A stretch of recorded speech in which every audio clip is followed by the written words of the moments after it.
So next up is the pelvic floor. We all know that that takes a bit of a punishing during pregnancy and childbirth.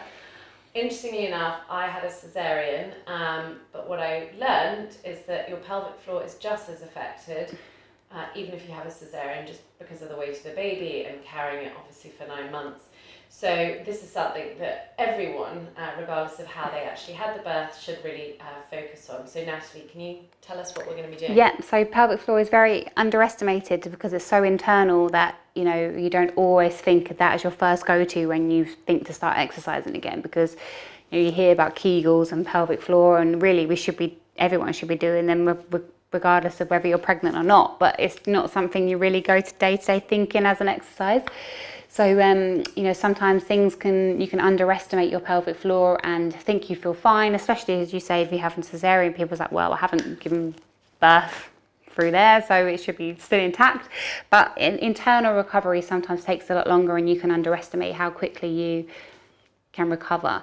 So, starting with, obviously, the obvious one is the core, but pelvic floor is up there. Just working with people now who didn't realise about the pelvic floor and how important it was, and then went back into exercise too quickly, and especially high impact exercise, and then, you know, you accounting for prolapses down the line, and even post birth, if you've been given birth to a really big baby, you're in trouble. So you really want to try and keep the pelvic floor all the way through pregnancy and afterwards as strong as possible, even before, even conception, pelvic floor all the way. Go pelvic floor. So we do underestimate them. So I'm going to show you a few exercises where you can, apart from just, you know, squeezing, working out, you know, all the time. I'm going to show you a few exercises where you can feel the engagement as you keep it strong. Okay, so the first one, lying on the floor and just alternating leg extension. So you're just going to keep one leg on the floor bent, and then with the other one, you're just going to bring it into the chest, extend the leg, extend back in and down. If you can place 2 fingers and find your pubic bone just above there, then you should feel that starting to engage. So take the movements really slow and controlled. Extend, in and down. Alternating legs, in, extend straight, not too low. Pull it straight back in. Can you feel the engagement? Yeah. So in, extend straight, draw it in and relax down.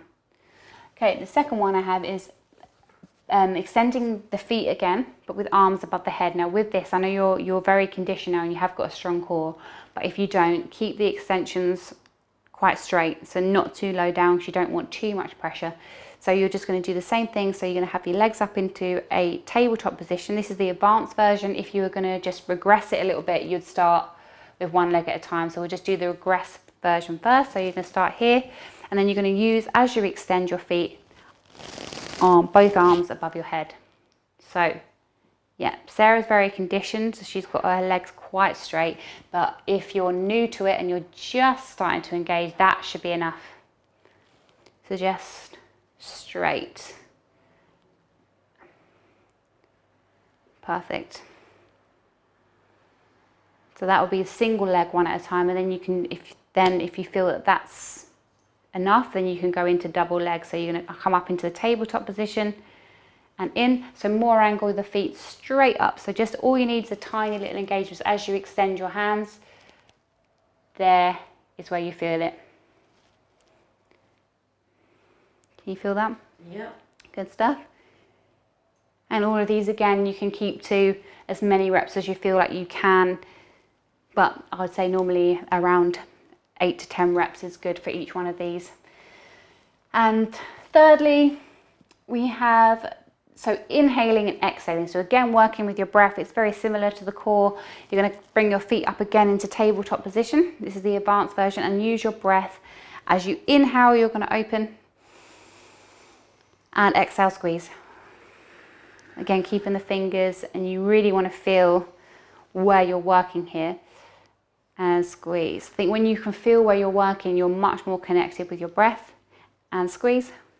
If you're pregnant, and you're doing your pelvic floor exercises, or you suffer with back pain, then just bring your feet down to the mat and then open this way. So inhale and exhale as you squeeze.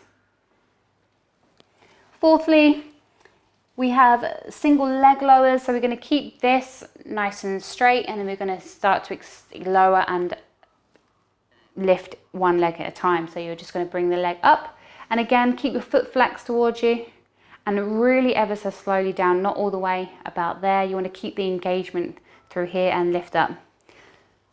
So you just want to come down to about, keep going there, and then lift. Can you feel that tension? Oh yeah, definitely. 2, and then lift. And then you want to switch on to the other side. So again, not too low, you don't want to pull on anything, you just want to feel some tension. Perfect. And the last one is exactly the same thing, really gently, is circles with the leg. So keep one leg bent, outstretch the other leg, and then you're going to angle your knee and your foot outwards. So about straight in the leg. So you want to lift up, you want to about there, just so it faces outwards, and then circles are going to start from there. And just try and keep the fingers to where you feel the pressure, and try and keep your hips nice and still. And again, you want about 8 reps of these, keeping that foot and knee angled outwards. See, you make it look quite easy, Sarah, but it's not going to be a surprise if, you know, your circles are smaller and then the other leg. And obviously, do you feel that you've got one side that's a little bit tighter if you went into the circles? So then you just go on to the other leg. So keeping the hips nice and still, angling the knee and toe out, and really small circles. So there are 5 exercises you can start with, and, you know, get your pelvic floor into shape.